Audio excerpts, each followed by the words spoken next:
welcome to G3. It's take two. Oh my goodness, we had a funny start. So we started over. This is episode number 38. Today is March 26, 2015. Welcome to G3. Great show for you today. We're on facebook.com/G3 show. Please find us there. And thank you for being here today. Thank you for being here to my lovely co-hosts. Hello, and now we've got audio for Francine Hardaway in Phoenix, Arizona. Hi, Francine. Well, guess what? I periscoped the entire beginning of the show the first time when there was no audio for me. So in case you want a record of what that sounded like in the background, I have it for you. And for a small price, I'm not going to make it public. I love that. Okay. And I know that we're going to talk about Periscope today, Twitter's answer to Meerkat. And hello in my upper right, Hallie Sue Tucker with some lovely daffodils. Hey, hi. We buy these at stores. We don't actually, because they don't grow in snow. Available in Boston.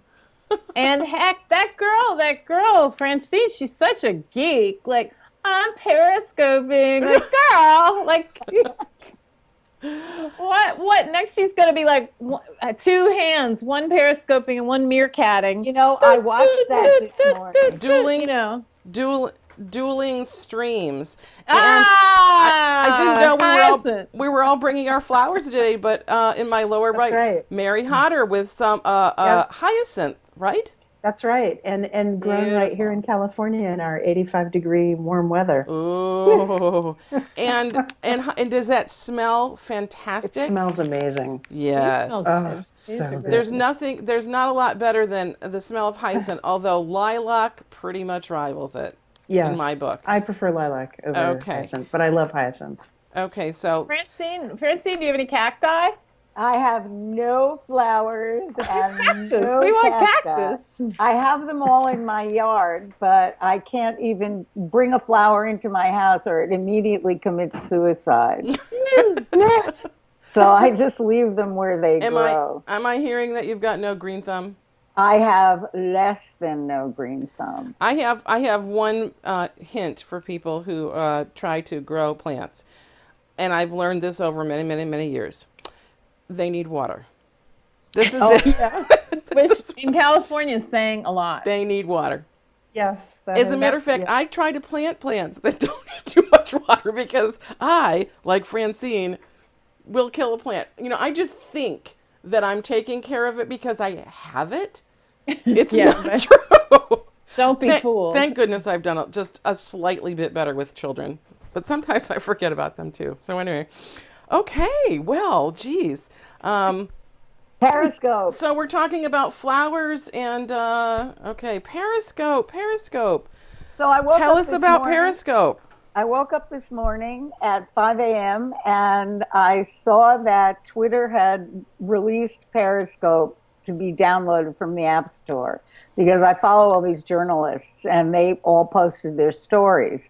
And so I got on it and I immediately saw this, and this can't have been more than like 5:30, 6 o'clock in the morning, Lance Ulanoff doing a side-by-side comparison of exactly what you said, Hallie. One phone with Meerkat and one phone with Periscope. And so I've been doing that all morning myself to try to figure out which one I like better. And, you know, I've got a lot to say about it, but I wonder if any of the rest of you have tried it. I have. Hallie has. Mary? I have, yes. Nope.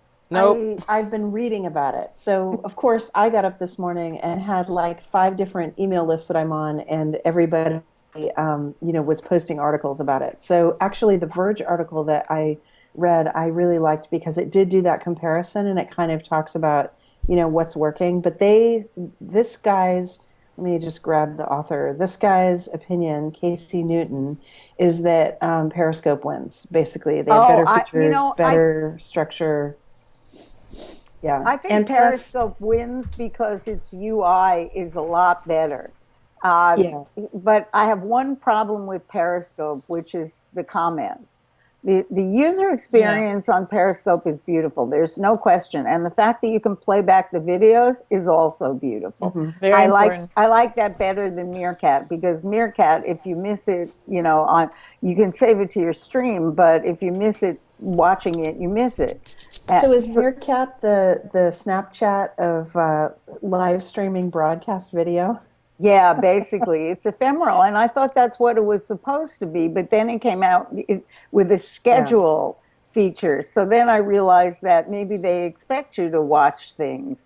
Anyway, I tried both of them. This morning I was Periscope walking home from Starbucks, and Tina watched me, and I was pretty mortified, because this is what happens when I try out these things. I try them out wherever I am, and I really forget that there's an instant audience. No, this is really critical. There's an instant audience out there, and I'm marching home from Starbucks going blah blah. Well, blah. I have an idea here. Should we call this whole class stalker apps? I mean, they feel a little like that. The question that I have is, where is Facebook's answer to this? Because to me, I got the answer for that. That seems to be more of a match than Twitter. The answer for that came out yesterday at F8. It's Messenger platform. Facebook is already prepared to build all this same shit into Messenger, and then Google will buy Meerkat, and then Twitter will have Periscope, and we'll all be live streaming our buns off, and we'll be boring each other to death. So this is my question about all this stuff, right? Live streaming. So how this is the video version of what Twitter does now, which is broadcasting out. And not that many people post to Twitter, right? Compared to the number of users who signed up to receive tweets, and also compared to the total number of Facebook users, right? It's like a third.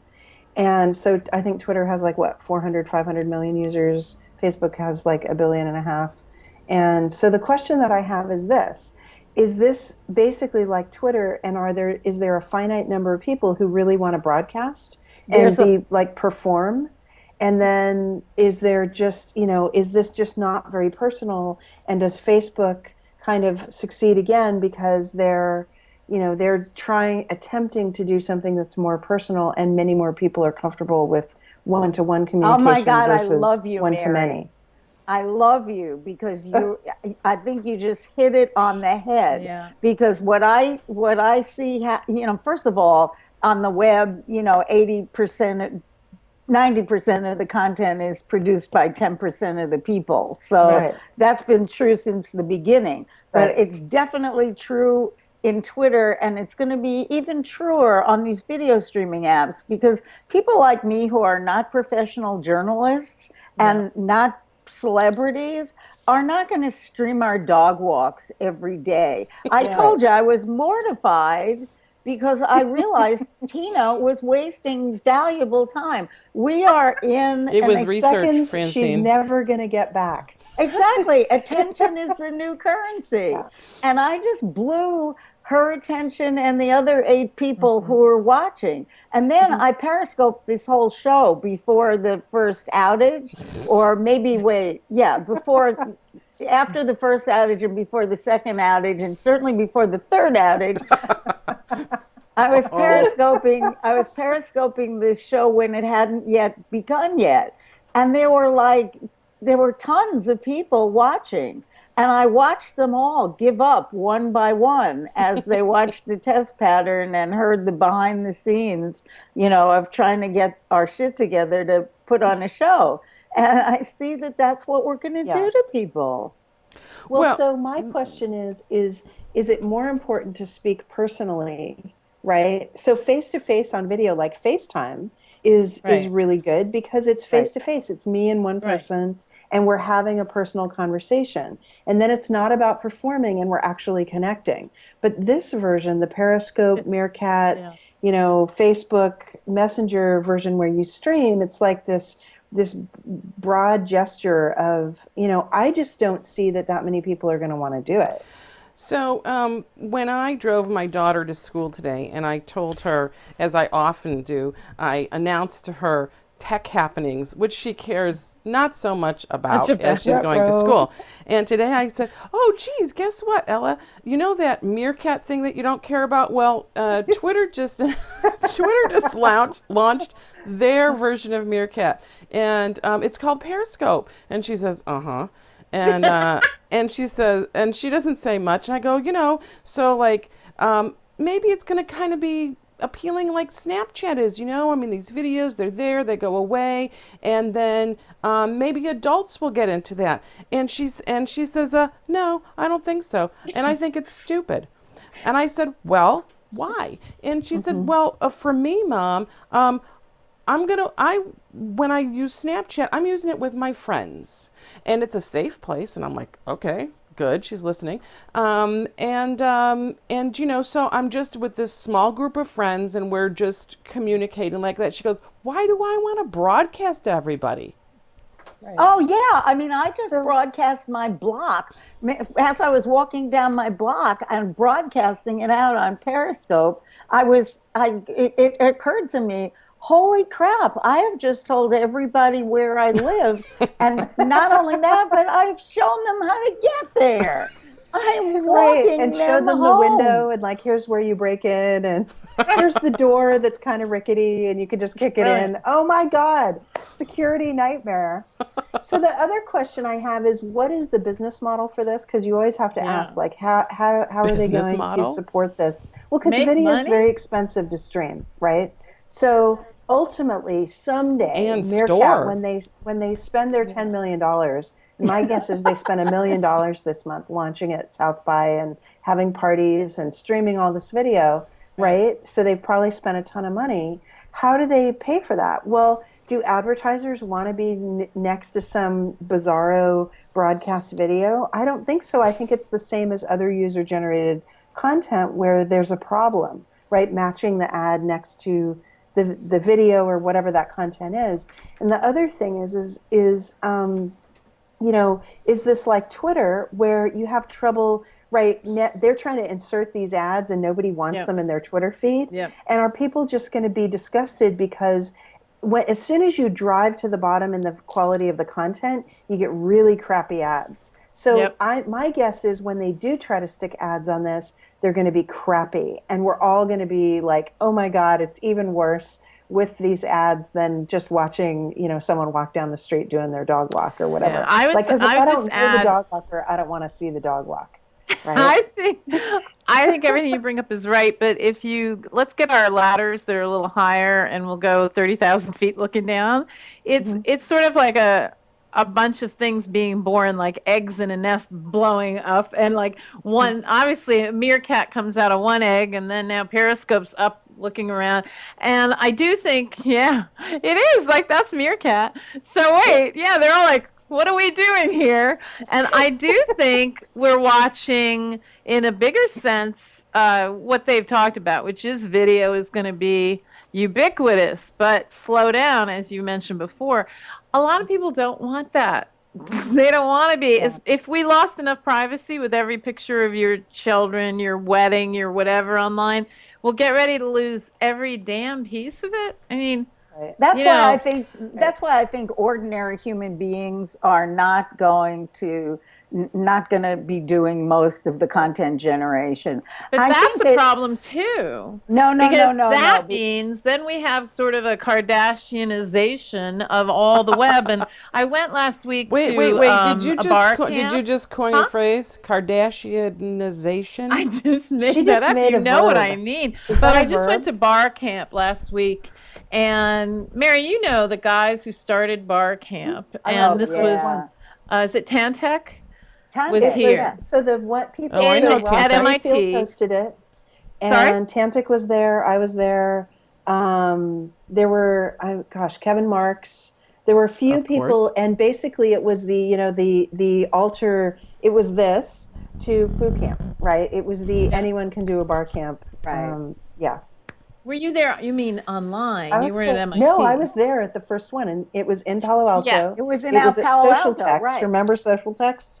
Yes. And we spent the weekend, I kid you not, I slept under somebody's desk in a sleeping bag with all these other geeky people. And we stayed the whole weekend, just like Food Camp. But Which, by the way, it- when I went to Food Camp, I slept under a desk too for 2 days. But But then anyway, I think listen, my point was I really liked hearing them talk about, what the web, what an indie web that's not dominated by all these apps and these siloed, we're taking all your data places, that is almost gone when you think if it becomes this well, and this, TV, is it this not is the becoming biggest TV? danger to that. Yeah. And here's mobile why that's Locks right. up the data and creates app situations where you are even less free than we are on our laptops on the web, Yeah, right? absolutely. We really can't control things on our phones And or tablets. It There's could be there's the also kind of difference. a Hang on, Francine, go ahead. This is the segue to F8 because F8 was about basically it was about what Facebook was going to do. But what I see out of that for publishers and advertisers, those of you who are talking about advertising, is that most of the journalists are being encouraged to publish stuff first to Facebook and Yeah. not on their own sites at all. The publishers' sites are going away. So here's the thing, Meerkat could very easily become, or Periscope could very easily become, another distribution mechanism for journalists to post their content when they can't make enough posting it on their own sites because, as Mary says, everyone goes to apps and not sites anymore, and there's no business model for journalism. This is the scariest thing to happen to journalism, even more scary than just going online. Going mobile may totally kill it. Well, since I actually work for the Boston Globe and do something that we call journalism, although who knows what the hell that is anymore. With quotes around I it. do, huh? With quotes around it. Yeah, because journalism Hallie is like is a journalist. listicle junk on BuzzFeed and God knows what. But you don't understand. BuzzFeed now has a team that's not even going to publish to BuzzFeed at all anymore. They're gonna Oh, by the way, they're gonna go direct to They're Facebook. going to go direct to Facebook. They have made a deal with Facebook. The New York Times made a deal with Facebook. Yeah. This was all announced at F8 that these platforms are giving over their content to Facebook so that Facebook will give them the distribution, and the advertising revenue will somehow be split, and no one was very clear on how that is. And the publishers are peeing in their pants over this. Yeah, totally. So the question I have, and this is the same for Meerkat, which is not a journalism outlet, but is, they produced this app totally tied to the Twitter platform.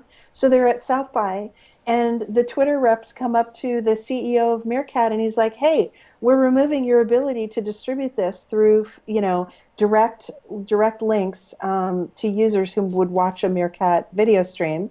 And we're taking away your access to the social graph." So what happens to the New York Times if, the Facebook gets in the middle of their relationship with their readers or viewers, whatever it is, they do video, and they insert themselves in that relationship. And then at some point they say, well, you can't have access to the social graph. You can't know who's reading you, or we're going to mediate your stats for your advertisers, or whatever it's that been looks happening like. for a It's decade. messed up. You do not build yourself on someone else's platform. No, no, no. Bad, Okay. bad, bad. I went to Bar Camp Block. I learned that there. That was like the second bar camp. Totally.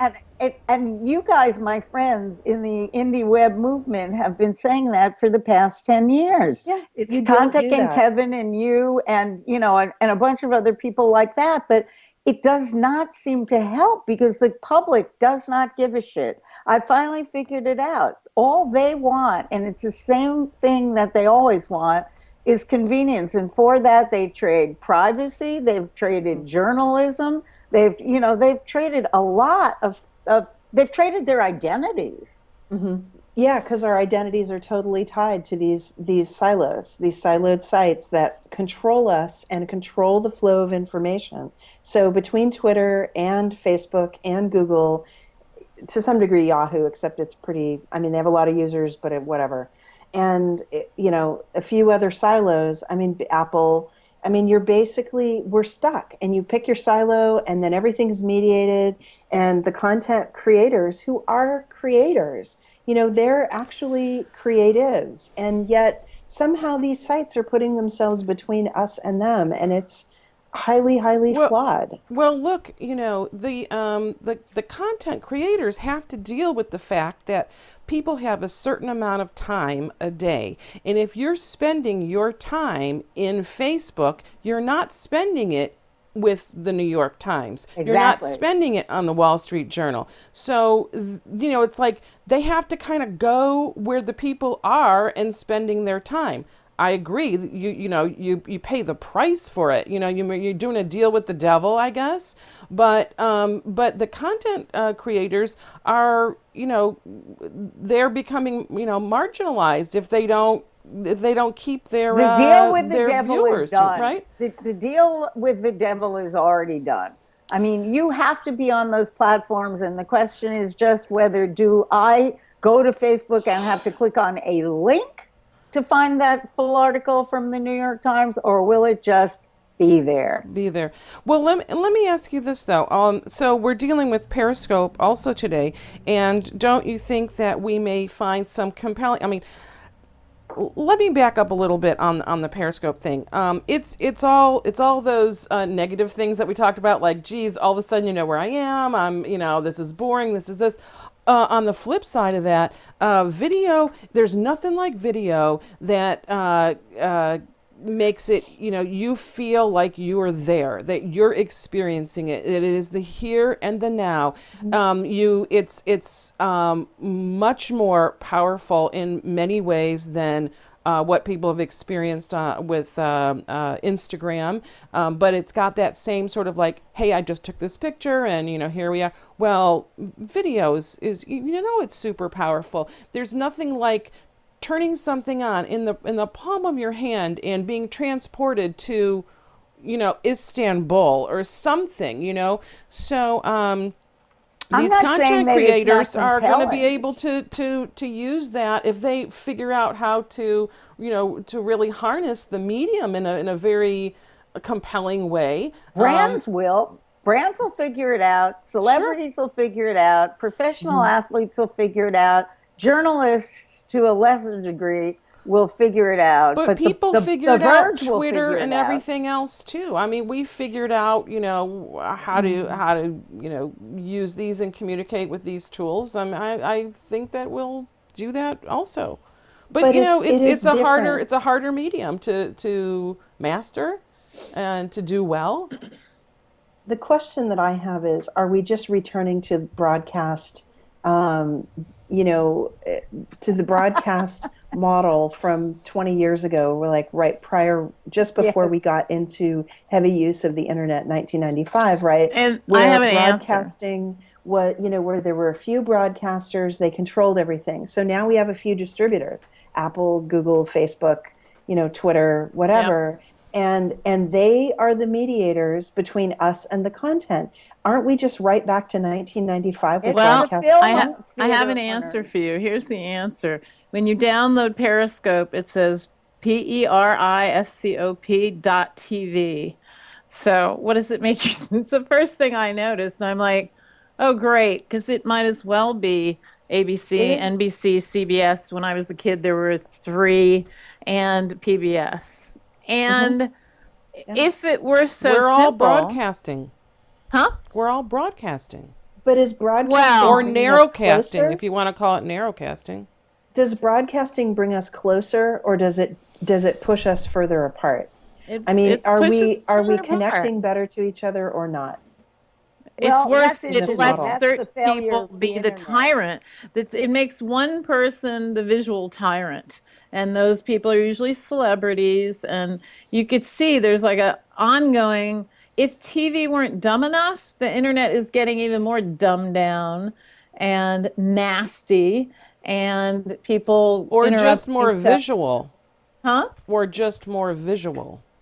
On the other hand, Like if there's I'm another thinking. Arab Reading and Spring, writing, you actually have to think when you read and write. Not that I understand everything about journalism. I've been told I don't. But I will say, at least when you read something, surprise, you sometimes read in detail about a subject. Are you saying that Yeah, we can't but think when we just view?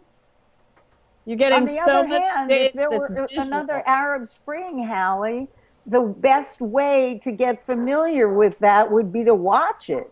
If I could, sit in my living room and watch Syria, I probably could form a much Hey, better hey, opinion than reading about it. tell the New Yorker that and tell the New York Times that. And I don't believe you agree with that. I think you're being your provocative self. Oh, It's no, going to no, be no, a no, it's no, going to be a no. combination. I mean, it's going to be Anybody a could show combination you of the any two, right? pictures. That's the problem with visual. People can say this is reality, and they're showing you maybe not Arab Spring. They're showing you, a bad part of Brooklyn with people hitting each other with sticks. Who the hell knows what they're Yeah, showing?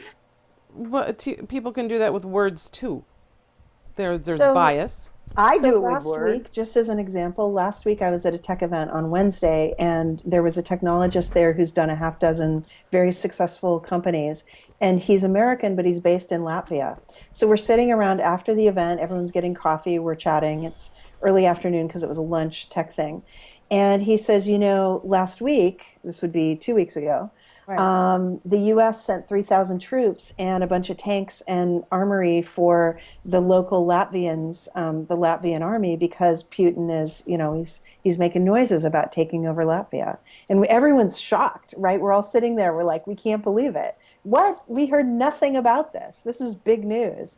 And, it's so I get that these platforms are a way for us to potentially hear about things, but if they're so controlled, and if the mechanisms, how many likes do you have? Do you only see the videos with 1 million likes? Are you going to see the one about Latvia, or are you going to see the one that is from the New York Times, where everything's cultivated, and and you're not seeing full view? I mean, I kind of feel like, because they've set up these social mechanisms like likes or followers, Right. and then they cultivate your But feed, it that we're right narrows back it all to that down. early broadcast model where it was NBC and CBS and ABC, and they had a different way of doing it. They had producers and an executive committee that basically decided what's the news, right? Well, Right. now they're doing it based on news feeds and these metrics of, I've got this many followers, you have that many. All right, well, we're going to show this one, or you paid us to advertise on Facebook, or whatever the metrics are. But the little news, is that going to actually make it into our feeds? Well, Latvia and the 3,000 troops. I guess, How I really, Whoa. one of the interesting things is video is finally cheap enough and available enough that can be something people from just about anywhere with a phone, is where you can But if get Yeah, that. but you know Get into what? the This is feed. going to make hashtags more important, because eventually, in order to see what we really wish we could see among all the clutter, we're going to have to hashtag it so that we can search. And Periscope right now doesn't have that kind of search, and Meerkat doesn't have that kind of search. But I bet eventually, Twitter has actually pretty good search. It'll surface things if there are hashtags. Facebook has shit search. So to me, what's really wrong with Facebook is they have never been able to figure out the search. So if I wanted to get my news from Facebook and I wanted to control what I got, I'd have a much harder time than on Twitter. That's true. Yeah, Hey, I think it's definitely a problem. Are we going to talk about my favorite state, Indiana? Come on. Woo, Indiana. What the Okay. heck is going on in Indiana? Hallie, It's not technology. Well, is it not technology? What Well, about I'll tell you one part, which is the CEO of a company called Salesforce is going crazy on Twitter today about Indiana and saying his people are not going to go there. Events, he doesn't want anybody going there. He's Oh. he's rallying other CEOs from tech to say this is not okay. So we could talk about that. That's happening on Twitter. Can you That's great. would like someone like to give us a synopsis of what this is about? Indiana, there's two things going on in Indiana, but I just want to share the state slogan, the crossroads of America. Think about that. So there's a bill that the governor just signed into law, which is called the Freedom of Religion. I think it's like the Freedom of Religion Act, but basically it allows business owners. I know what it is. It's the Religious Freedom Restoration Act. Ooh. Right. Okay. So your religious freedom was abridged because you had to serve gay customers, and now any business that doesn't want to serve a gay customer can say no, religious freedom. And the other thing is, there was a second issue. Oh, they're having a massive HIV outbreak. They've had 100 cases in the last 2.5 months in one of the counties in Indiana. And so the governor, same governor who just signed this law, is also today declaring a state of emergency in that county because of the... Is that massive, or is it Well, just it's for the This population. is totally connected. Obviously, all the fearful freak people don't want to serve gays because they're afraid they're going to get AIDS from the air, and so they've passed this religious freedom Not the bill 1980s people. so that they don't have to serve people who may or may not have AIDS. This is pretty disgusting. It's horrible, It but is. apparently the transmission of AIDS for those 100 people was primarily prescription drugs that are being used illicitly. It's not even about being gay. I mean, it's appalling. That's even worse. Right. That's the reason, but of course they're going out, they're But everybody what you in said, Francine. everybody in the crossroads of America uses prescription drugs. Right. I mean, that's the one thing they do use. If I was in a really? place Is that like why that- we go there? That's Well, good. or some kind of drug. So you know that I'm from Wait. Turlock, which I is in the missed that. Central Was Valley. this a Midwest Wait. thing? It is a wait. Midwest thing. Okay. But it's also Yes. any kind of rural area. So I'm from the Central Valley, and Modesto is one of the towns nearby where I grew up, and they call it Meth-desto Oh, because it is so totally overtaken by meth production and use and Because distribution. Wow. because Nothing there's else to nothing do. to do in those towns. There's nothing to do. God, There's no at least jobs. the Russians drink vodka. Well, Same. I don't know. It doesn't give people the same hit. Whatever. Anyway, I find it fascinating. It's all over the Midwest. It's all through the South. It's through, kind of Arizona, New Mexico, places All the where there's not a lot conservative of jobs. states, that's right. All the states where people live in fear and are freaked out about everything, they're also like meth addicts. This is really terrible and stereotyping. It's embarrassing. It's got to be embarrassing Indiana has you never know anybody went to Indiana University? Phenomenal Yes. musicians, way cool place.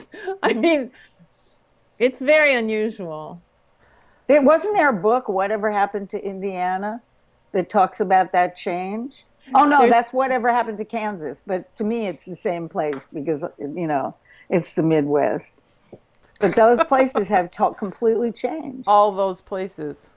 Well, they have. The Midwest has completely changed and has less in common with the coastal cities than it ever has been. The coastal cities have completely different lifestyles and completely different values and completely different habits. And I don't understand exactly why that is, but if you listen to the political pundits, they'll tell you that that's true. So I've got Benioff yeah. here on Twitter. I'm reading, calling other tech CEOs and tech industry leaders to please take a stand. Right, and he also tweeted, or at least, this is a tweet. We are forced to dramatically reduce our investment in Indiana based on our employees and our customers' outrage over the Religious Freedom Bill. And he says, today we're canceling all programs that require our customers and employees to travel to Indiana to face discrimination. To face discrimination. You want to talk about discrimination on another story?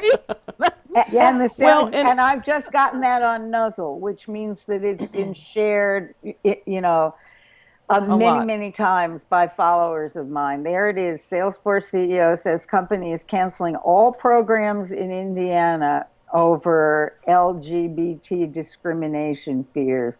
You go, Mark Benioff. Yeah. So discrimination time back at the ranch. Like everyone's filing for discrimination. We have a woman engineer at This Twitter. is going to be the year of We discrimination have fighting. the Powell Kleiner trial went to the jury yesterday. The announcement just now, they've asked for 3 big boards they can write on whiteboards and more of the transcript to be read to them of Trey Vassallo, which if you guys listen to the long, detailed trial, she was an early witness, but what she said about how people treated her there was very important, and it's good to hear that they found it important and want to hear it again, because it is going to be a big deciding factor. Well, And because the instructions to the jury are so long as to be Who sent them? One of you sent them to me this morning, and I actually made a stab at reading them. How long do we expect them to be deliberating on this? Of course, we never know, but what's the expected time? They have said, first of all, the court will issue something where on Twitter they have their own website that says 45 minutes before they're going to read the verdict, they will put it on Twitter that it's about to be read. There's a speculation it would be by the end of the day Friday, because one of the jurors has to leave after that, which would mean an alternate would have to go in, and that's kind of a pain. Unless it's they really need to go many more days. The assumption is late Friday. So maybe Gilmore Gang will catch it. Maybe. The boys? The boys. Hey, they're dealing with it. They've been talking. Don't discriminate against the boys.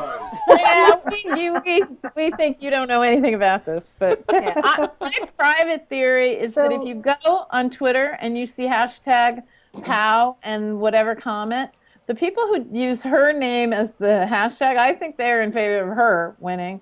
And I think the people who use the Kleiner hashtag, look sometime, are actually more men and whatever. Well, what do you think they've done for Kleiner's reputation?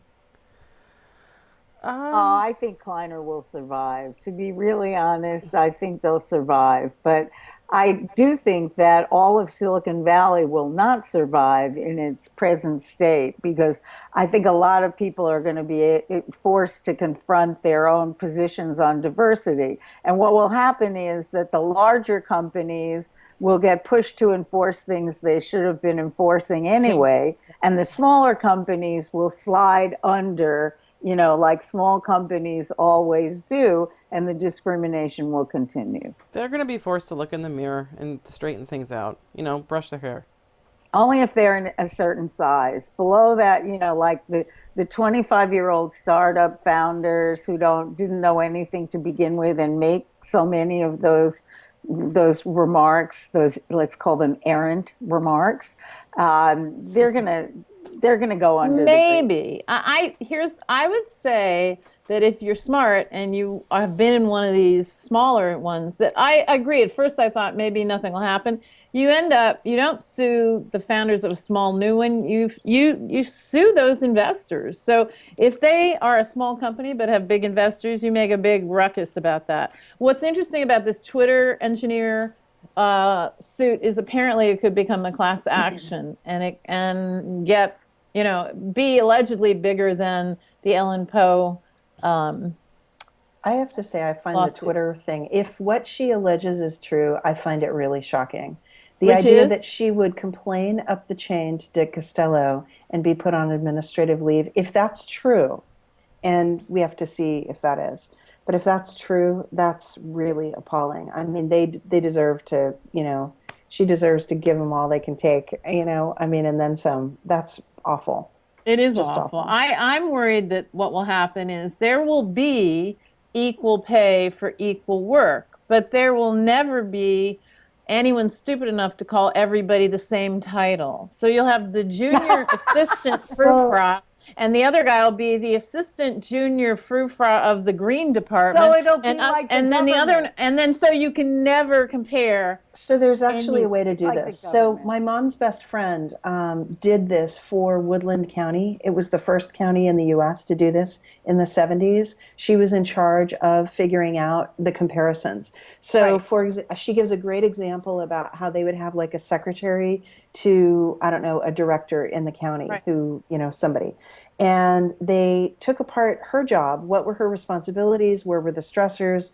What was she responsible for? And then they compared it, for example, to somebody who was out, I don't know, mowing lawn in the park, which, was responsible for a huge piece of equipment, safety notifications to anybody who was in the area at the time of the mowing, just all these different things, disposal, blah, blah, blah. Where were the stressors? And basically the guys mowing the lawns were making double what the secretaries were making. Right. So they compared them and they said, actually, the number of stressors, the type of work it is, all the pieces were very similar. And so they started ranking all the work and they upped all the women's pay. Now, we It's never going to got go the other way. But that Well, was the it could, 70s, and but- that was the women's movement in the Yes. 70s. I And think she, it's of course, that is is the retired most now, and that was the end of that program. yeah But that's dangerous. I That's think they how will you make. do that. I think you will actually sign the following documents if there is any more like full-time employment, which we know there isn't. But anyway, if there were, you're going to sign something that is your job description. It'll have 10 bullet items, and then the next person who comes in to do the same frigging job will have 10 different. They'll have, a thesaurus will start to cost $1 million, because you're going to be quickly paging through to make everybody's job sound different. And so when you say, well, he did this and I did that, they go, oh, but you weren't in charge of dynamic enterprise thought leapership. And he was. That is like an oxymoron, what you just said. Actually, it was just something a moron would say. Completely. I think, really, if we want to talk about what's a full-time job, I think there's about 5 left, and they're jobs nobody wants. And very soon, the whole nature of work is changing, that everything's freelance and disposable anyway. Well, I found there's a out reason about for a that. journalism job. It's not at my paper, but it's a job where it's a union. They still have a union at this particular newspaper, but you have to do a 3-month contract tryout before you get the chance to be given the same job you've been doing. And then, there's a lot of like little gates you have to pass through before you actually get into the union, because I think they don't want the union there. So, but have you guys had regular jobs? Since when? We all have contract everything. Yeah. I don't want a regular job. job? I never wanted a regular job. Let's talk about whether that's a plus. Well, I think what happens, I'll tell you about regular jobs. I wrote a piece about it. Regular jobs now, if you go to look for one, it's one that used to be 4 people's jobs, okay? And you're 19 or whatever, 25, and you're like, okay, I'll do that. And you're doing the work of 4 people. And you have no security. And there's so much downside. Of course, we've had a winter here where we lost all mass transit to get to any job. So we can't even imagine having a job anymore here. You can't go there. But the truth is, I think that it's, once you have worked doing project by project, learning stuff every time, the worst thing about a job is if you're locked into it for a while, you're not learning things. Well, not only that, but if you don't leave your permanent job and get another one, you really don't grow in compensation either. So it's kind of interesting, because if you want to be, for argument's sake, and I don't know why anyone would, a lifer at Intel, you are not going to get the same salary gains as if you left Intel and went to Microsoft, and then went to Amazon, and then each time you'd get a raise. I think I know my husband, as an iOS Android programmer, goes to new gigs based on wanting to learn new things, wanting to be trained and work with new people that are smart. Right. and he can pick and choose that way. And so unless you have to be pretty savvy in an existing company to keep people there, to keep smart people there, to keep people interested. Right.